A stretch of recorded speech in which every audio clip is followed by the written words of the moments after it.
మచిలీపట్నంలో రాజకీయ ఉద్రిక్తతలు మరింత పెరిగాయి. 6వ వార్డులో మున్సిపల్ అధికారులు పలు ఇళ్లను కూల్చివేయడంతో బాధితుల్లో ఆగ్రహం వ్యక్తమవుతోంది. ఈ ఘటనపై మాజీ మంత్రి పేర్ని నాని తీవ్రంగా స్పందించారు. బతుకుతారు కుమ్మర్లు, తూర్పు కాపులు, వాళ్ళ గుండెల్లో దింపిన గుణపాలు అంటే జేసీబీలు ఎంత బాధగా ఉంటాయో నొప్పి తెలియాలా? 3 ఏళ్ళు ఆగు. ఇదే బాపిరాజు కమిషనర్ని బందర్లో కమిషనర్ గా తీసుకొచ్చి ఇంకా అతను 2034 దాకా ఉంటాడు సర్వీస్ లో. బాపిరాజు చౌదరి గారు చంద్రబాబు నాయుడు గారి చుట్టం, గోపీచంద్ గారికి చుట్టం.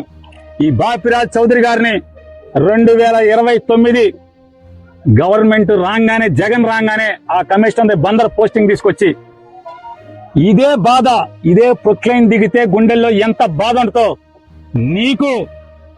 నిన్ను ఆడిస్తున్నా నీ పెన్ డ్రైవ్లన్నీ కూడా సేఫ్ లాకర్ లో దాచుకుని నిన్ను తోలుబొమ్మలాగా ఆడిస్తున్నటువంటి ఆడికి ఇద్దరికి ఈ జేసీబీ బకెట్లు దిగితే ఎంత బాధ ఉంటుందో చూపించకపోతే బాధితులను పరామర్శించిన ఆయన అసిస్టెంట్ కమిషనర్ గోపాలరావు పై తీవ్ర స్థాయిలో హెచ్చరికలు జారీ చేశారు.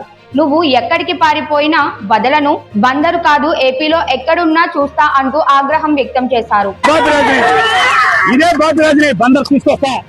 ఇదే పోలీసులు ఎవరెవరైతే ఉన్నాడో, పొద్దున ఒకడు ఉన్నాడు జల్లగా శంపందిలాగా ఉన్నాడు, ఆడిని కూడా ఇక్కడికే తీసుకొచ్చి ఇక్కడే నీ ఇళ్ళకి కాపలా పెట్టి బందోబస్తు పెట్టి నువ్వు ఎట్లా అయితే వస్తే వీళ్ళందరినీ ఈడ్పించావో, చొక్కాలు పట్టుకుని, చీరలు పట్టుకుని, జాకెట్లు పట్టుకుని ఈడ్పించావో ఈ మనుషుల్ని, అట్లాగే నిన్ను నీ కోసం వచ్చిన ప్రతి ఒక్కరిని ఇదే పోలీసులు వాళ్ళు ఎవడెవడైతే వచ్చాడో సిఐలు, ఎస్ఐలు మొత్తం అందరినీ నీ ఇళ్ల చుట్టూ, బైపాస్ లో ఇంటి చుట్టూ, ఇక్కడ పార్కులో పెట్టిన ఇంటి చుట్టూ అదే పోలీసుల్ని పెట్టి, అదే బాపురాజుని పెట్టి, గోపాలరావు అసిస్టెంట్ కమిషనర్ ఉన్నాడు. ఎవరెవరైతే ఈ పాడు పనులో, తప్పుడు పనులో ఇన్వాల్వ్ అయ్యారో నోటీసులు ఇవ్వకుండా, ఏసీపీ నీ ఇంటికి ప్లాన్ లేదు, నీ ఇల్లు ఎక్కడో నాకు తెలుసు, నీకు తెలుసు. అలాగే TPO, TPS assistant commissioner Gopalarao, నువ్వు బందర్ వదిలి వెళ్ళిపోతావేమో. గోపాలరావు బందర్ కాదు, నువ్వు ఆంధ్ర రాష్ట్రంలో ఎక్కడున్నా సరే అవసరమైతే నువ్వు తెలంగాణ వెళ్తే కేసీఆర్ కాళ్ళన్నా పట్టుకుంటా. నీ ఇంటి సంగతి చూస్తా గోపాలరావు. ఇక నువ్వు తెలంగాణకు వెళ్ళినా, అవసరమైతే కె చంద్రశేఖర్ రావు కాళ్ళు పట్టుకొనైనా సరే నీ ఇంటి విషయం చూస్తా అని ఘాటుగా వ్యాఖ్యానించారు. ఇళ్ల కూల్చివేతపై ప్రజలకు న్యాయం జరగాల్సిందేనని, బాధ్యులపై చర్యలు తీసుకోవాలని ఆయన డిమాండ్ చేశారు. ఈ వ్యాఖ్యలు ప్రస్తుతం రాజకీయ వర్గాల్లో చర్చనీయాంశంగా మారాయి. మనిషి జన్మ ఎత్తలేదా మీరు అని అడుగుతున్నాను. మనిషి జన్మ ఎత్తలేదా ఎవడు మీరు అసలు అధికారుల?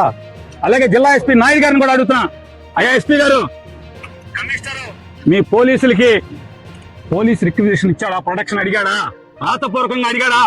ఫోన్ చేసి కొల్లు రవీంద్ర అడగటం కాదు ఎస్పీ గారు, నిన్ను రాతపూర్వకంగా మున్సిపల్ కమిషనర్ మీ పోలీసుల్ని నాకు పోలీస్ బందోబస్తు కావాలి, సో నోటీస్ నంబర్ ప్రకారం కోలదోయటానికి నేను వాళ్ళకి నోటీస్ ఇచ్చాను,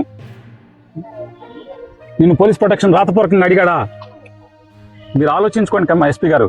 మీరు ఊరికే కొల్లు రవీంద్ర తానా అంటే తందానా అని కొల్లు రవీంద్ర ఫోన్ చేయగానే మీరు లేచి నుంచి పోలీసులను పంపిస్తే ఇది ధర్మమా మీ ఐపీఎస్ ఉద్యోగానికి? ఎస్పీ గారు రాతపూర్వకంగా కమిషనర్ మిమ్మల్ని అడగడా? మీరు అడిగితే కనుక అది మీడియాకి రిలీజ్ చేయండి. మున్సిపల్ కమిషనర్ బాపిరాజు చౌదరి మీకు మున్సిపాలిటీ నుంచి అధికారికంగా నేను పలానా చోట నోటీస్ ఇచ్చాను, ఆ నోటీస్ మీరిపోయింది, నాకు అక్కడ ఇల్లు కూలదోయటానికి పోలీస్ ప్రొటెక్షన్ కావాలని చెప్పని మీకు రాతపూర్వకమైన నోటీస్ చిలకలపూడి సీఐకి ఇచ్చాడా? ఇస్తే మీడియాకి పెట్టండి. నేను మిమ్మల్ని నోరు మూసుకోకపోతే అప్పుడు అడగండి. మీ పోలీసులు అన్నందుకు పోలీసులు అన్నందుకు